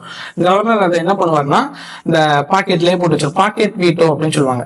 பாக்கெட் வீட்டோனா என்ன அர்த்தம்னா பாக்கெட்லயே போட்டு வச்சுக்கிறது, அப்படியே வச்சுக்கிட்டே இருப்பாங்க. ஏன்னா டைம் லைன்ங்கிறது கான்ஸ்டிடியூஷன்ல கொடுக்கப்படல, எப்ப கையெழுத்து போடணும் அப்படிங்கிறது கொடுக்கப்படல, அதனால அதை ரொம்ப நாள் வச்சுட்டே இருந்தாரு. ஆனா இப்ப அந்த சுப்ரீம் கோர்ட் வந்து ரீசெண்ட் ஜட்மெண்ட் ஒரு டைம் லைன் கொடுத்துருக்காங்க, இவ்வளவு காலகட்டத்துக்குள்ள நீங்க நடைமுறைப்படுத்தி ஆகணும் அப்படின்னு சொல்லியிருக்காங்க. இப்போ வந்து அதுக்கு வந்து 1 month withhold the assent on the reservation of the president அப்படின்னு சொல்லிருக்காங்க. இது என்ன அர்த்தம் அப்படின்னா, இப்ப சிஎம் ஸ்டாலின் கவர்மெண்ட் இருக்கு அப்படின்னு வச்சுப்போம். ஸ்டாலின் கவர்மெண்ட் ஒண்ணு இருக்கு. ஸ்டாலின் கவர்மெண்ட் வந்து நாளைக்கு கலைஞ்சிருச்சுன்னு வச்சுப்போம். நாளைக்கு வந்து எடப்பாடியாரோ இல்லாட்டி டிவிகே விஜயோ வச்சுக்கோங்க, விஜயோ ஆட்சிக்கு வராங்கன்னு வச்சுப்போம். இவங்க வந்து என்ன பண்றாங்க அப்படின்னா ஒரு ஸ்டாலின் கவர்மெண்ட் ஒரு மசோதாவை கவர்னருக்கு கையெழுத்து போடணும்னு சொல்லி அனுப்பியிருப்பாங்க. அவர் கையெழுத்து போடாம வச்சிருப்பாரு. அந்த கேப்ல இவங்களுக்கு ஆட்சிக்கு வந்துருச்சு. அதனால சிஎம்மா இந்த விஜயோ எடப்பாடியோ வந்துட்டாரு. யாராவது வேற ஏதாவது கட்சி உங்களுக்கு பிடிக்கும் அந்த கட்சியே வந்துருச்சுன்னு வச்சுப்பான். சரிங்களா, அவங்க வந்துட்டாங்க அப்படின்னா இப்ப இவங்க தான் இப்ப சிஎம். கரெக்டா, இப்ப என்ன அர்த்தம், இவங்க CM plus council of ministers இருப்பாங்க. இவங்க சொல்றதுதான் கவர்னர் கேட்டோம். இவங்க என்ன சொல்றாங்க, இவங்க வந்து இந்த அவர் அனுப்புற மசோதாவை கையெழுத்து போடாதீங்க அப்படின்னு சொன்னாங்கன்னா கையெழுத்து போடக்கூடாது. சரிங்களா, இது எவ்வளவு மாசத்துக்குள்ள பண்ணணும் பாத்தீங்கன்னா 1 மாசத்துக்குள்ள அவர் கையெழுத்து போடாம இருக்கணும். சரிங்களா. ஒரு மாசத்துக்குள்ள ரியாக்ட் பண்ணி அவர் கையெழுத்து போட மாட்டேன் அப்படின்னு சொல்லி ரிட்டர்ன் பண்ணிடுவார். இதுதான் இதுக்குள்ள வித்தியாசம். இது வந்து இதுக்கு 1 மந்த், கையெழுத்து போடக்கூடாதுன்னு சொல்றதுக்கு 1 மந்த். இப்போ வந்து ஒரு மசோதாவை அனுப்புறாரு. இப்போ நார்மல் சிச்சுவேஷன் வச்சுப்போம். இப்போ ஸ்டாலின் கவர்மெண்ட் அப்படியே இருக்குன்னு வச்சுப்போம். இப்போ வந்து ஒரு மசோதாவை அனுப்புறாங்க அப்படின்னா அவர் வந்து கவர்னர் வந்து என்ன பண்ணணும்னா ஒண்ணு கையெழுத்து போடுறேன்னு சொல்லணும். கையெழுத்து போடுறதுக்கு எவ்வளவு மாசம் அப்படின்னா அதுக்கு 3 மாசம் டைம். அதுக்குள்ள அவர் வந்து அவருக்கு பிடிக்கலன்னு வச்சுக்கோங்க, கவர்னருக்கு அந்த சட்டம் பிடிக்கல அப்படின்னா அவர் 3 மாசத்துக்குள்ள கையெழுத்து போடணும், பிரச்சனை கிடையாது. போடாம பாக்கெட்லயே வச்சுக்கணும் அப்படின்னா பாக்கெட் வீட்டோ அப்படின்னு சொல்லுவாங்க. அதாவது அப்படியே கிடப்பிலே போட்டு வச்சுட்டா 3 மாசம் வரைக்கும் அவருக்கு டைம். அதுக்குள்ள வந்து அவர் ரியாக்ட் பண்ணி ஆகணும். அப்படி இல்லை அப்படின்னா அவர் பிரசிடென்ட்டுக்கு அனுப்ப போறேன் அப்படின்னாலும் அது 3 மாசம் தான். எல்லாத்துக்குமே பிரசிடென்ட்டுக்கு அனுப்புறதா இருந்தாலும் சரி, பாக்கெட்ல வச்சுக்கிறதாலும் அது 3 மாசம். ஒரு மசோதா சட்டசபையில இருந்து கவர்னருக்கு போகுது. அவர் 3 மாசத்துக்குள்ள ஆக்ட் ஆகணும். 3 மாசத்துக்குள்ள ஆக்ட் ஆகாம அவர் திருப்பி அனுப்பி விடுறாருன்னு வச்சுப்போம். திருப்பி அனுப்பி விட்டாங்கன்னா திருப்பி அதே மசோதாவை நிறைவேற்றி திருப்பியும் கவர்னருக்கு அனுப்பி விட்டாங்கன்னா அவர் 1 மாசத்துக்குள்ள கையெழுத்து போடணும். அப்போ ஆக மொத்தம் அவரால் மேக்சிமம் எவ்வளவு மாசம் ஹோல்ட் பண்ண முடியும்? 4 மந்த்ஸ் ஹோல்ட் பண்ண முடியும். ஹைலைட்ஸ் என்னங்கிறத தெளிவா சொல்லிடுறேன். ஃபர்ஸ்ட் மசோதா பிடிக்கல அப்படின்னா கையெழுத்து போடக்கூடாதுன்னா 1 மாசத்துல ரியாக்ட் ஆகணும். உங்களுக்கு ஹோல்ட் பண்றதா இருந்தாலும் சரி, பிரசிடென்ட்டுக்கு கொடுக்க போறதா இருந்தாலும் 3 மாசம் உங்களுக்கு டைம். அதுக்குள்ள நீங்க எதுனால ஆக்ட் ஆகணும். அதுக்கப்புறம் நீங்க ஒரு மசோதாவை பிடிக்கல அப்படிங்கிற ரீகன்சிடர் பண்ண கொடுக்குறீங்க அப்படின்னா 1 மாசம் தான் டைம். அந்த 1 மாசத்துக்குள்ள நீங்க போட்டுக்கலாம். இதுதான் இதுக்கும் அதுக்குள்ள வித்தியாசம். புரிஞ்சிருக்கும் அப்படின்னு நினைக்கிறேன். இப்ப என்ன பண்ணலாம், 10 பில், அதாவது அந்த வைஸ் சான்சலர், அதாவது துணைவேந்தர் நியமிக்கிறதுல பிரச்சனை வந்துட்டே இருந்துச்சு. இந்த துணைவேந்தருக்கான பில் வந்து கவர்னர் கையெழுத்து போடாம வச்சிருந்தாரு. பிரசிடென்ட்டுக்கு கொடுத்துட்டேன் அப்படின்னு சொன்னாரு. பிரசிடென்ட்டும் கையெழுத்து போடாம ரொம்ப நாள் காலதாமதம் வச்சாங்க. ஸோ காலதாமதம் ரொம்ப நாள் இழுத்ததுனால சுப்ரீம் கோர்ட் வந்து என்ன பண்ணியிருக்காங்க அப்படின்னா அவங்களோட ஃபுல் உச்சக்கட்ட பவர் போட்டு பிரசிடென்ட் கையெழுத்து போட்டாலும் பிரச்சனை கிடையாது, கவர்னர் கையெழுத்து போட்டாலும் இது கிடையாது, கவலை கிடையாது, இந்த 10 பில்லையே நாங்க பாஸ் பண்றோம் அப்படின்னு சொல்லிட்டாங்க. அதனால இருந்து இப்போ வந்து வேந்தர், சிஎம் தான் இப்போ வேந்தரா இருக்காரு அப்படிங்கிற விஷயத்த தெரிஞ்சு வச்சுக்கோங்க. அடுத்தது வந்து இந்த அதே மாதிரி சிஎம்க்கும் கவர்னருக்கும் இன்னொரு பஞ்சாயத்து இருக்கு. அந்த பஞ்சாயத்து தான் என்ன பஞ்சாயத்துன்னு பாத்தீங்கன்னா இந்த தமிழ் தாய் வாழ்த்து பஞ்சாயத்து. இந்த தமிழ் தாய் வாழ்த்து பஞ்சாயத்து வந்து சட்டசபையில வந்து நேஷனல் ஆண்டம் தான் ஃபர்ஸ்ட் பாடணும், தமிழ் தாய் தான் ஃபர்ஸ்ட் பாடணும் அப்படிங்கிற கன்ஃபியூஷன்ஸ் எல்லாம் நிறைய பேருக்கு இருக்கு. அதனால அது ரிலேட்டடான நியூஸஸ் எல்லாம் பாத்துக்கோம். நேஷனல் ஆண்டம் அப்படிங்கிறது ஜனகணமன எல்லாத்துக்கும் தெரியும்னு நினைக்கிறேன். ஸோ இது வந்து ரவீந்திரநாத் தாகூர் இனிஷியலா பெங்காலி லாங்குவேஜ், பங்களான்னு கொடுத்துட்டேன், பெங்காலி லாங்குவேஜ்ல தான் அது ஃபர்ஸ்ட் கொண்டு வந்திருப்பாரு. நம்ம இப்போ பாடுறது பாத்தீங்கன்னா ஹிந்தி வெர்ஷன் தான் பாடுறோம். இது நிறைய பேருக்கு கொஞ்சம் புதுசா இருக்கலாம். ரெண்டுமே கிட்டத்தட்ட லிரிக்ஸ் எல்லாம் சேம் தான், சரிங்களா, ப்ரொனவுன்சியேஷன் தான் மாறும். எக்ஸாம்பிள் கேரளாக்காரன்லாம் சொல்லுவாங்கல்ல, ஆட்டோவை நம்ம வந்து ஹாஸ்பிட்டல்னு வச்சுக்கோங்க, ஹாஸ்பிட்டல் நம்ம சொல்லுவோம், அவங்க ஹாஸ்பிட்டல்னு சொல்லுவாங்க. அதே மாதிரி அது வந்து திராவிட உட்கலபம், அது வந்து வார்த்தைகள்லாம் கொஞ்சம் ஒரே பாட்டு தான், அது கொஞ்சம் பாடல்கள் மட்டும், அந்த லைன்ஸ் மட்டும் கொஞ்சம் கொஞ்சம் டிஃபர் ஆகும், அந்த ப்ரொனன்சியேஷன் டிஃபர் ஆகும். மற்றபடி ஹிந்தி வருஷனும் பெங்காலி வருஷனும் கிட்டத்தட்ட சேம் தான். நீங்க யூடியூப்ல போய் பெங்காலி வருஷன் இருக்குன்னா போய் பாருங்க, கொஞ்சம் இன்ட்ரெஸ்டிங்கா இருக்கும். இது வந்து 27th December 1911 ஃபர்ஸ்ட் பாடப்பட்டது. ஸோ அதனால அதுவுமே முக்கியம். அதுக்கப்புறம் இந்த நேஷனல் சாங் என்னன்னு பாத்தீங்கன்னா வந்தே மாதம். இது யார் எழுதுனா, பங்கிம் சந்திரா சாட்டர்ஜி அப்படிங்கிறவர் எழுதியிருப்பாரு. இதை வந்து first written in 1870 and Ananda அப்படிங்கிற ஒரு நாவல்ல இதை கொண்டு இருப்பாங்க. 1882 கொண்டு வந்திருப்பாங்க. ஸோ இது 1896 ஐஎன்சி செக்ஷன்ல பாடப்பட்டது. இதுவுமே முக்கியமான நியூஸ். இதை தவிர்த்து பாத்தீங்கன்னா இது இந்த நேஷனல் ஆந்தமா இருக்கட்டும், நேஷனல் சாங்கா இருக்கட்டும், எப்போ அடாப்ட் பண்ணாங்கன்னா 24 January 1950. August 47 1947 கிடையாது, 24 January 1950 தான் இந்த 2 பாடல்களையுமே இது பண்ணியிருக்காங்க. இது வந்து பிரசிடென்ட் அட்ரஸ் பண்ணும்போது, president national anthem is played, president reach the dais, அதாவது உள்ள வந்தவொடனே பாட்டா என்ன போடுவாங்கன்னா பார்லிமெண்ட்டுக்குள்ள, அதாவது மக்களவை மாநிலங்களை எதுல வந்தாலும் அவங்க ஃபர்ஸ்ட் போடுற பாட்டு பிரசிடென்ட் நேஷனல் ஆந்தம் தான் போடுவாங்க. அதே மாதிரி முடிஞ்சு போகும்போது நேஷனல் ஆந்தம் தான் போடுவாங்க. ஸ்டார்டிங்லேயே நேஷனல் ஆந்தம், முடிவுலேயே நேஷனல் ஆந்தம் அப்படி போட்டு முடிச்சுவாங்க. இப்படிதான் பார்லிமெண்ட்ல நடக்கும். இங்க எல்லாம் வந்து ஸ்டேட் கவர்மெண்ட்ஸ், ஸ்டேட் லெஜிஸ்லேச்சர், மாநில சட்டசபைகள் எப்படி நடக்கும் பாத்தீங்கன்னா அங்க டிஃப்ரெண்ட் ப்ரொசீஜர், ஒவ்வொரு ஸ்டேட்டும் ஒவ்வொரு மாதிரி ஃபாலோ பண்ணுவாங்க. Different states follow different procedure. For example நாகாலாந்துல பாத்தீங்கன்னா நேஷனல் ஆந்தமே ப்ளே பண்ண மாட்டாங்க, சரிங்களா, ரொம்ப வருஷமா பிளேயே பண்ணல. இப்பதான் முதல்ல 2021 இருந்து தான் அந்த நேஷனல் ஆந்தம்ங்கிறத பாடணுங்கிறதே கொண்டு வந்திருக்காங்க. திருப்புரால பாத்தீங்கன்னா national anthem was first played Tripura அசம்பிளியும் 2018 தான் கொண்டு வந்திருக்காங்க. பாத்தீங்களா, இது எல்லாமே ரீசெண்டாக கொண்டு வந்திருக்காங்க. அதுக்கு முன்னாடி வரைக்கும் நேஷனல் ஆந்தம் அவங்க பாடவே படல. தமிழ்நாட்டில் வந்து கொஞ்சம் யூனிக்காக கொண்டாடுவாங்க. அப்படின்னா நம்மளுக்கு ஸ்டேட் ஆந்தம் அப்படிங்கிறது இருக்கு. எல்லாத்துலயும் நேஷனல் ஆந்தம் ஸ்டேட் ஆந்தம் இருக்கிற மாதிரி ஸ்டேட் ஆந்தம் தமிழ்நாட்டுக்கு தமிழ் தாய் வாழ்த்து அப்படின்னு சொல்லுவாங்க. அந்த பாட்டு கேள்வி நீர் ஆறும் கடலும் எடுத்து அந்த பாட்டு இருக்குல்ல, அந்த மனோன்மணி சுந்தரனான் எழுதிய பாடல். அது வந்து இசை அமைச்சர் வந்து MS விஸ்வநாதன். இது எப்போ சேர்க்கப்பட்டிருக்கும் பார்த்தீங்கன்னா 1970s தான் இதை வந்து நம்மளுக்கான தமிழ் தாய் வாழ்த்தை நம்மளோட மாநில பாடலா கலைஞர் கருணாநிதி பீரியட்ல இது கொண்டு வந்திருப்பாங்க. சரிங்களா. ஆனா இந்த சட்டசபையில பாடுற ரெண்டுக்கும் வித்தியாசம் இருக்கு. நம்ம ஸ்டேட் சாங்ஸா எப்போ பாடப்பட்டதுன்னு பாத்தீங்கன்னா ஸ்டேட் அதாவது நம்ம தமிழ் தாய் வாழ்த்துனா தமிழ்நாட்டுக்குள்ள பாட்டுன்னு சொல்லி எடுத்தது பார்த்தீங்கன்னா கலைஞர் பீரியட்ல. சட்டசபையில எப்போ பாடினாங்க அப்படின்னு பாத்தீங்கன்னா 1991 அதாவது ஜெயலலிதா அம்மா பீரியட்ல தான் இந்த சட்டசபையில பாடுறதுங்கிற நடைமுறை அப்படிங்கிறது வந்துச்சு. இது எப்படி அப்படின்னு பாத்தீங்கன்னா ஃபர்ஸ்ட் எப்பவுமே இது எப்படி நடக்கும் பாத்தீங்கன்னா ஃபர்ஸ்ட் தமிழ் தாய் வாழ்த்து பாடுவாங்க, நேஷனல் ஆந்தம் அப்படிங்கிறது கடைசி பாடுவாங்க. இதுதான் நடைமுறையா இருக்கு. ஸோ இதை பத்தி நியூஸ் அதிகமா வரும். அதனால நீங்க இது ரிலேட்டடான நியூஸஸ் எல்லாம் பாத்துக்கோங்க. அதே மாதிரி பாண்டிச்சேரிக்கு ஒரு தமிழ் தாய் வாழ்த்து இருக்கு. அது அந்த பாட்டை பாடினதுக்கு வந்து பாரதிதாசன். இது 2007 இருந்து கொண்டு வந்திருப்பாங்க. ஸோ அதுவுமே முக்கியத்துவம் பெறுது. அதையும் பார்த்து வச்சுக்கோங்க. அதுக்கப்புறம் அதை தவிர்த்து பாத்தீங்கன்னா கவர்னர் ரிலேட்டடா ஆர்டிகல்ஸ் எல்லாத்தையுமே பார்த்து வச்சுக்கோங்க. ஆர்டிகல் 153 ஆஃபீஸ் ஆஃப் கவர்னர், அதாவது மாநில ஆளுநர்கள்.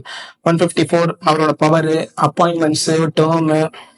அதுக்கப்புறம் பார்த்தீங்கன்னா அவரோட குவாலிஃபிகேஷன் என்னென்ன கண்டிஷன். ஆர்டிகல் 158 153ல இருந்து 165 கிட்ட வரும். அந்த ஆர்டிகல்ஸ் வரைக்கும் 166 167 எல்லாம் வரும். அது வரைக்கும் நீங்க பார்த்து வச்சுக்கோங்க. என்னென்ன கவர்னருக்கு என்னென்ன ஆர்டிகல்ஸ் இருக்குங்கிறது எல்லாத்தையுமே தெளிவா பார்த்து வச்சுக்கோங்க. அப்புறம் ஆர்டினன்ஸ் சொல்லுவாங்க, அவசர கால சட்டத்துல போடுவாங்க. அது வந்து 213 123 மாதிரி ஈஸியா இருக்கும். 213 அப்படின்னு ஞாபகம் வச்சுக்கலாம். அப்புறம் வந்து 233 வந்து டிஸ்ட்ரிக்ட் ஜட்ஜ் அப்பாயின்ட் பண்றதுக்கான இது. ஸோ இதெல்லாம் தான் முக்கியமான பவர்ஸ். இதுல வந்து எல்லாமே முக்கியம்தான். கவர்னர் வந்து நியூஸ்ல வந்துகிட்டே தான் இருக்காரு. ஸோ எல்லா ஆர்டிகல்ஸுமே ஒரு வாட்டி பார்த்து வச்சுக்கோங்க. அப்புறம் இந்த பிளேஸ் ஆஃப் ஒர்ஷிப் ஆக்ட் அப்படிங்கிறது நியூஸ்ல ஒரு பிளேஸ் ஆஃப் ஒர்ஷிப் ஆக்ட்னா ஒரு கோயில் இருக்கு அப்படின்னா அந்த கோயில் இடத்த வேற இடமா மாற்றக்கூடாது. அந்த கோயில் இடத்தை இடிச்சுட்டு வேற ஏதாவது கோயில் கட்டுறது அப்படின்லாம் பண்ணுவாங்கல்ல, அந்த மாதிரி பண்ணக்கூடாது அப்படிங்கிறதுக்காக தான் இந்த place of worship act, special provision act. இது எப்படி மெயின்டைன் பண்ணப்படுதுன்னா August 15, 1947 இது வந்து 1991 போடப்பட்ட ஒரு சட்டம். இந்த சட்டத்தின்படி எப்படின்னா August 15, 1947 முன்னாடி எப்படி இந்தியால அன்னைக்கு எப்படி கோயில் இருந்துச்சோ அந்த கோயில வேற எல்லாம் மாற்றக்கூடாது. உதாரணத்துக்கு நீங்க பாத்தீங்கன்னா ஹிந்து கோயில முஸ்லீம் கோயிலா மாற்றக்கூடாது, முஸ்லீம் கோயில ஹிந்து கோயிலா மாற்றக்கூடாது, கிறிஸ்டியன் எந்த கோயிலாவும் நீங்க மாற்றக்கூடாது. ஏன் விநாயகர் கோயில முருகர் கோயிலா மாற்றக்கூடாது, முருகர் கோயிலுக்கு விநாயகர் கோயிலா மாற்றக்கூடாது. அந்த அளவுக்கு கூடாது. ஒரே ரிலீஜனா இருக்கட்டும், இல்லாட்டி வேற வேற ரிலீஜனா இருக்கட்டும், அப்படி இந்த கோயில் எப்படி இருந்துச்சோ அதை அப்படியே மெயின்டைன் பண்ணணும் அப்படின்னு சொல்லதான் பிளேஸ் ஆஃப் ஒர்ஷிப் ஆக்ட். இந்த நியூஸ் அதிகமா வந்துட்டு இருக்கு. இது வந்து no place of worship can be convert one religion to another religion. அப்படி ஏதாவது வயலேட் பண்ணீங்கன்னா 3 வருஷம் சிறை தண்டனை அப்படிங்கிறது கொடுக்கப்படும். அது கூட ஃபைனும் போடப்படும். இதுல என்னென்ன எக்ஸப்ஷன் இருக்கு அப்படின்னு பாத்தீங்கன்னா ஏன்ஷியன்ட் மோனமெண்ட் ஆக்ட், அதாவது 1948 இதன் படி பார்த்தீங்கன்னா இந்த எக்ஸாம்பிள் நம்ம தாஜ்மஹால் அந்த மாதிரி மானுமெண்ட்ஸ்லாம் இருக்குல்ல, சின்னங்கள், இந்தியாவோட சின்னங்கள், அந்த மாதிரி ஏரியாஸ் எல்லாம் மட்டுமே நம்ம மாற்ற முடியாது. இந்த மானுமெண்ட்ஸ் அப்படிங்கிறது ஆர்கியாலஜிக்கல் சர்வே ஆஃப் இந்தியா அப்படின்னு சொல்லுவாங்க. இந்த ஆர்கியாலஜிக்கல் சர்வே ஆஃப் இந்தியா எதெல்லாம் வந்து முக்கியத்துவம் அப்படின்னு நினைக்குதோ அந்த இடத்தெல்லாம் வந்து மாற்ற முடியாது. ஸோ இதுதான் ரீசன்ட் கான்ட்ரவர்சியா இருக்கு. என்ன பிரச்சனை அப்படின்னா இவங்க கோயிலில் மாற்ற முடியாது. ஆனால் இவங்க என்ன பண்றாங்கன்னா central government archaeological survey of India வச்சு இது வந்து பழமை வாய்ந்த இடம், ஸோ இதை பற்றி நாங்கள் சர்வே எடுக்க போகிறோம்னு சொல்லி நிறைய பிரச்சனைகள் கிரியேட் பண்ணுவாங்க. ஸோ இந்த எக்ஸப்ஷனை வச்சு விளையாடுறாங்க அப்படிங்கிறதும் ப்ராப்ளமாக இருக்குது. ஸோ இதில் வந்து ஒரு ஸ்பெஷல் எக்ஸப்ஷன் இருக்குது. அதுதான் அயோத்தியா, அந்த ராம் ஜென்ம பூமி அப்படின்னு சொல்லுவாங்களே, அந்த இதுக்கு மட்டும் ஸ்பெஷல் எக்ஸப்ஷன் கொடுத்துருக்காங்க. ஏன்னா அப்போ அது வந்து 1991 முன்னாடி இந்த பிரச்சனைங்கிறது பெருசாக கிரியேட் ஆகிட்டே இருந்துச்சு. இந்த நீங்கள் பார்த்துருப்பீங்க ராமர் கோயில் இடிப்புலாம் கூட இந்த காலகட்டத்தை நெருங்கி தான் வந்திருக்கும். ஸோ அந்த காலகட்டங்கிறது ரொம்ப பீக்காக ஆகுது. ஸோ அயோத்தியாவுக்கு மட்டும் எக்ஸப்ஷன் கொடுத்துருக்காங்க.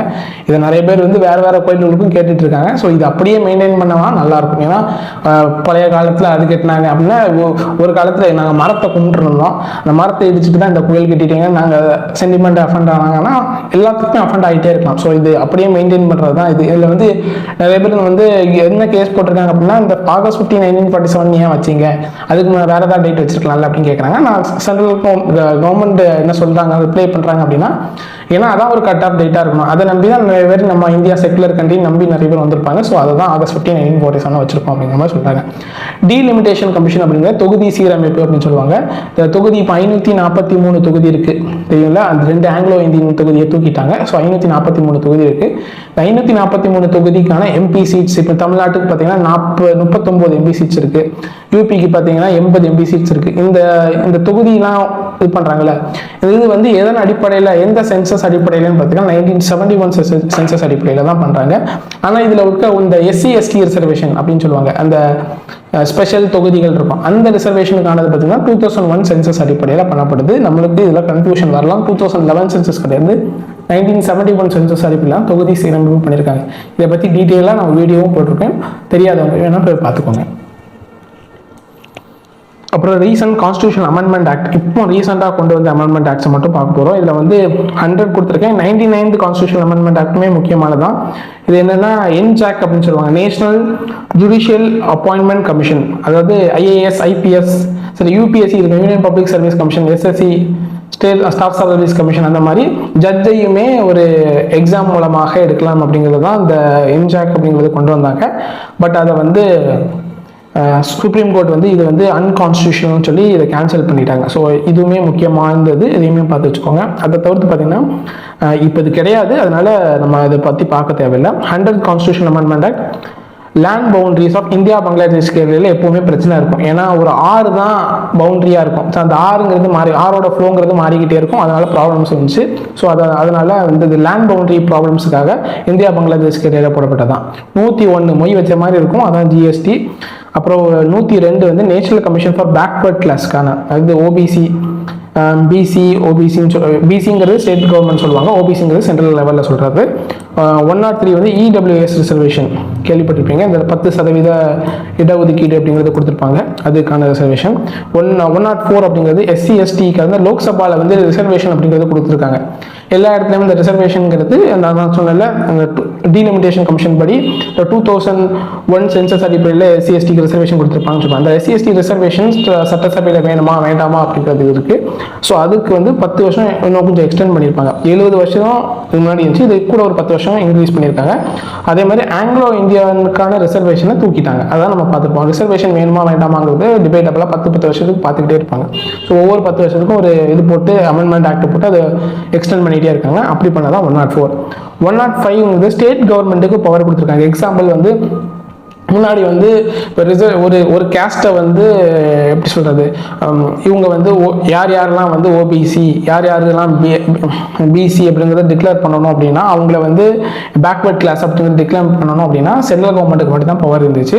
அவங்கள்ட்ட போய் ஒரு கேஜெட்டை கொடுத்து அது பல மாதம் கழிஞ்சு அவங்க ஓகே சொல்லுவாங்க. இப்போ வந்து ஸ்டேட் கவர்மெண்ட்டுக்குமே அந்த பவர் கொடுக்கலாம் அப்படிங்கிற மாதிரி சோஷியல் எஜுகேஷனல் பேக்வர்ட் யாராக இருக்காங்களோ அவங்க வந்து லிஸ்ட்டில் சேர்க்கலாம் அப்படிங்கிறது கொடுத்துருக்காங்க. அப்புறம் 106 வந்து 33% ரிசர்வேஷன் இன் லோக்சபா, உமன்ஸுக்கான கொடுக்கப்பட்ட பெண்கள், அதாவது SC STக்கு ரிசர்வேஷன் கொடுத்துருக்காங்க. அதே மாதிரி பெண்களுக்கும் லோக்சபா, அதே மாதிரி மாநிலங்களவை மக்களவை மற்றும் ஸ்டேட் லெஜிஸ்லேட்டிவ்லாம் நம்ம ஸ்டேட்டில் இது இருக்கிற சட்டமன்றம் அதுலேயுமே கொடுக்கலாம் அப்படிங்கிற மாதிரி கொடுத்துருக்காங்க அந்த 106 கான்ஸ்டியூஷன் அமெண்ட்மெண்ட் ஆக்ட். அதுக்கு அடுத்தது பார்த்தீங்கன்னா இம்பார்ட்டன்ட் சமிட்ஸ், என்னென்ன சமிட்ஸ் இருக்குங்கிறது முக்கியம். இதில் வந்து ஃபஸ்ட்டு முக்கியமானது G20 சமிட். இது எப்பப்போ வந்துச்சு, என்னென்ன கண்ட்ரிஸ் இருக்குது அப்படிங்கிறது நம்ம தெளிவாக பார்த்து வச்சுக்கோங்க. G20க்கு நம்ம ஷார்ட்கட்ஸும் போட்டிருப்போம். G20 G7க்குலாம் ஷார்ட்கட் போட்டிருப்போம். 1999 வந்திருக்கும். இது வந்து 20+ கண்ட்ரிஸ், 20+1, அதாவது G20+1 வந்து ஆப்பிரிக்கன் யூனியன் அப்படின்னு சொல்லுவாங்க. இதில் வந்து 55 கண்ட்ரிஸ் இருந்தது தான் ஆப்பிரிக்கன் யூனியன். ஸோ இப்போ வந்து G20+ங்கிற மாதிரி ஒன்று நடத்தினாங்க. ஸோ இதில் வந்து பிரேசில் 2024 பிரேசில் நடந்துச்சு, 2025 சவுத் ஆஃப்ரிக்காவில் நிறைய சமிட்ஸ் வந்து பிரேசிலில் தான் நடந்திருக்கும். ஸோ இது ரொம்ப முக்கியத்துவம் வாய்ந்தது. பிரேசில் எங்கெங்கே இருக்குங்கிறத பார்த்து வச்சுக்கோங்க. ஸோ இதில் உங்களுக்கு ஏதாவது கன்ஃபியூஷன் இருந்தாலும் பிரேசில் போட்டு வச்சுக்கலாம், அந்த அளவுக்கு பிரேசில் அதிகமாக ரிப்பீட் ஆகும். G7 பொறுத்த வரைக்கும் பார்த்தீங்கன்னா குரூப் ஆஃப் 7 அப்படின்னு சொல்லுவாங்க. இது 1975 கொண்டு வரப்பட்டது. இது 7 கண்ட்ரிஸ் இருக்குது. இதில் 2024 இட்டாலி, 2025 கனடாவில் நடந்திருக்கு. பிரேசில் பிரிக்ஸ் அப்படின்னு சொல்லுவாங்க. Brazil, Russia, India, China, south Africa. இப்போ பிரிக்ஸ் பிளஸ் அப்படிங்கிற ஒன்று நடந்திருக்கு. பிரிக்ஸ் பிளஸ்ல பார்த்தீங்கன்னா 11 கண்ட்ரீஸ் வந்து இருக்கு. இது 2009ல் கொண்டு வரப்பட்டது. இதோட ஹெட் குவார்ட்டர்ஸ் வந்து ஷாங்காய். இதுக்கு ரெண்டும் ஹெட் குவார்ட்டர்ஸ் கொடுத்துருக்க மாட்டேன். எதெல்லாம் டேஷ் போட்டிருக்கோம் அது ஹெட் குவார்ட்டர்ஸ் இல்லைன்னு அர்த்தம். இதில் வந்து 11 கண்ட்ரீஸ். அதில் வந்து இப்படி கூட ஞாபகம் வச்சுக்கலாம், IICU ஞாபகம் வச்சுக்கோங்க, IICU அப்படின்னு ஞாபகம் வச்சுக்கோங்க. Indonesia, Iran, Saudi Arabia, Egypt, Ethiopia and UAE. அப்புறம் இது வந்து ரீசெண்ட் 2024 வந்து ரஷ்யாவில் நடந்துச்சு, 2025 பிரேசிலில் நடந்துச்சு. நேட்டோ எல்லாத்துக்கும் தெரியும், உக்ரைன் ரஷ்யா வார் நடக்கிறதுக்கு காரணமே இந்த நேட்டோ தான். இந்த இதில் வந்து உக்ரைன் வந்து நேட்டோவில் சேர போகிறாங்கனால தான் ரஷ்யாங்கிறது சண்டை போட்டாங்க. ஸோ இதில் வந்து 1949ல் ஸ்டார்ட் பண்ணது. இதோட ஹெட் குவார்ட்டர்ஸ் ப்ரூசல் பெல்ஜியமில் இருக்குது. 31வது country of Finland, 32 country of Sweden. So இந்த நேட்டோவை பொறுத்த வரைக்கும் இந்த நேட்டோவில் ஏதாவது ஒரு கண்ட்ரியை நம்ம அட்டாக் பண்ணாங்கன்னா இதில் இருக்க 32 கண்ட்ரி கூடயும் நம்ம அட்டாக் பண்ண மாதிரி ஒரு வார் டிக்ளேர் பண்ண மாதிரி அர்த்தம். ஸோ எல்லா கண்ட்ரியும் சேர்ந்து நம்மளை அட்டாக் பண்ணுவாங்க. ஸோ உக்ரைன் இதில் சேர்ந்துட்டாங்க அப்படின்னா என்ன ஆகும் அப்படின்னா, உக்ரைனை ரஷ்யா அட்டாக் பண்ணாங்கன்னா 32 அது 33 ஆயிருக்கும்ல, 33 கண்ட்ரி கூடயும் சேர்ந்து அட்டாக் பண்ண மாதிரி ஆயிரும். ஸோ அதனால அது சேரக்கூடாதுங்கிறதுக்காக தான் ரஷ்யா வந்து மும்மரமாக இங்கே வார்ங்கிறது நடந்துருக்கு. 2024 அமெரிக்காவில் நடந்துச்சு, 2025 நெதர்லாண்ட்ஸில் நடந்திருக்கு. ஸோ இதெல்லாம் முக்கியம் வாய்ந்தது. அப்புறம் ஷாங்காய் கோஆப்ரேஷன் ஆஃப் இந்தியா, இது வந்து 2001ல் ஸ்டார்ட் பண்ணப்பட்டது. இது பீஜிங் தான் ஹெட் குவார்ட்டர்ஸாக இருக்குது. இதில் மொத்தம் 10 கண்ட்ரிஸ் இருக்குது. 9வது கண்ட்ரியாக ஈரான், 10வது கண்ட்ரியாக பெலாரஸ். 2024 கஜகஸ்தான், 2025 சைனாவில் நடந்திருக்கு. ஏஷியான்னு பார்த்தீங்கன்னா 1967ல் ஜர்காட்டா இந்தோனேஷியாவில் வச்சு நடக்கப்பட்டது. இது மொத்தம் எத்தனை கண்ட்ரினா 10 கண்ட்ரி. 2024 Laos, Malaysia, Kuala Lumpur. இந்த சேட்டை ரொம்ப இந்த டேப்லர் காலம் நல்லா பார்த்து வச்சுக்கோங்க, ரொம்ப முக்கியம் வாய்ந்தது. குவாட் கண்ட்ரிஸ் அப்படின்னு சொல்லுவாங்க. இது வந்து சைனாவை அப்போஸ் பண்ணுறதுக்காக கொண்டு வரப்பட்ட அமைப்பு. 2007ல் வந்திருக்கும். இது வந்து இந்தியா, USA, ஜப்பான், ஆஸ்திரேலியா அப்படிங்கிற குவாட்ரிலேட்ரல் கண்ட்ரிஸ் அப்படின்னு சொல்லுவாங்க. இந்த கண்ட்ரிஸ் இது 2024ல் USA, 2025ல் இந்தியாவில் இருந்துச்சு. நான் அலைன்மெண்ட் மூவ்மெண்ட், அதாவது இந்த கோல்டு வார் வந்த பீரியடில் ப்ராப்ளம்ஸ் இருக்கும். கோல்டு வார்னா ரஷ்யாவுக்கும் USAக்கும் நடந்திருக்கப்பட்ட ஒரு வார். இந்த டைமில் என்ன இருக்கும்னா, ரஷ்யா பக்கம் பாதி கண்ட்ரி இருக்கும், USA பக்கம் பாதி கண்ட்ரி இருக்கும். அப்போ இந்தியா தான் இந்த நான் அலைன்மெண்ட் மூவ்மெண்ட், நம்ம யார் பக்கமும் போனால் நம்ம தனியாக இருப்போம் அப்படிங்கிற மாதிரி ஒன்று கொண்டு வந்திருப்பாங்க. ஸோ அது இதோட ஹெட் குவார்ட்டர்ஸ் வந்து ஜார்கட்டா, இந்தோனேஷியா. இதில் வந்து 120 கண்ட்ரிஸ் இருக்குது. 2024ல் உகாண்டா, 2025 பற்றி இன்னும் அறிவிக்கலை. ஸோ அதனால நம்ம பார்க்க வேண்டாம். அப்புறம் பிம்ஸ்டிக் கண்ட்ரினா bay of Bengal initiative for multi sectoral technical and economical cooperations. எல்லாத்தோட ஃபுல் ஃபார்மும் பார்த்து வச்சுக்கோங்க. தமிழ் மீடியமாக இருந்தாலும் ஃபுல் ஃபார்ம்ஸ் பார்த்து வச்சுக்கோங்க. இதோட இயர் பார்த்தீங்கன்னா 1997. ஹெட் குவார்ட்டர்ஸ் பார்த்தீங்கன்னா டாக்கா, பங்களாதேஷ். 7 கண்ட்ரிஸ் இருக்குது. 2024 எங்கேயுமே நடக்கல. 2025ல் பேங்காக், தாய்லாந்து நடந்திருக்கு. COP29 ரொம்ப ரொம்ப முக்கியமானது. ஸோ இது என்விரான்மெண்ட்டில் நம்ம கவர் பண்ணுவோம். COP29 இந்த conference of party for climate சேஞ்சுக்காக போட்டப்பட்டது. இது பாக்கு, அசர்பைஜானில் இந்த வருஷம் நடந்திருக்கு. ரொம்ப ரொம்ப முக்கியமான நியூஸு. இதில் வந்து 2025ல் பிரேசிலில் நடக்க போகுது. ஸோ இதுவுமே முக்கியம் வாய்ந்ததாக இருக்குது. இதுதான் நம்ம கரண்ட் அஃபேர்ஸில். ஸோ இந்த செக்ஷன் உங்களுக்கு யூஸ்ஃபுல்லாக இருக்கும்னு நினைக்கிறேன். மறக்காம பாஸ்கி லேர்னிங்க்கு சப்ஸ்கிரைப் பண்ணி விடுங்க. ஏன்னா அப்போ தான் உங்களுக்கு நான் நிறைய வீடியோஸ் கொண்டு வர முடியும். இதே மாதிரி இதோட PDF வந்து டிஸ்கிரிப்ஷனில் நான் கொடுக்குறேன், பார்த்து வச்சுக்கோங்க. சரிங்களா, யூஸ் ஆகிக்கோங்க. இதே மாதிரி இது நிறைய வீடியோஸ்க்கான டீட்டெயில் எக்ஸ்பிளனேஷனுமே நான் லிங்க் கொடுக்குறேன். அதில் போய் இதில் புரியல அப்படின்னா அங்கே போய் பார்த்துக்கோங்க. நன்றி, வணக்கம்.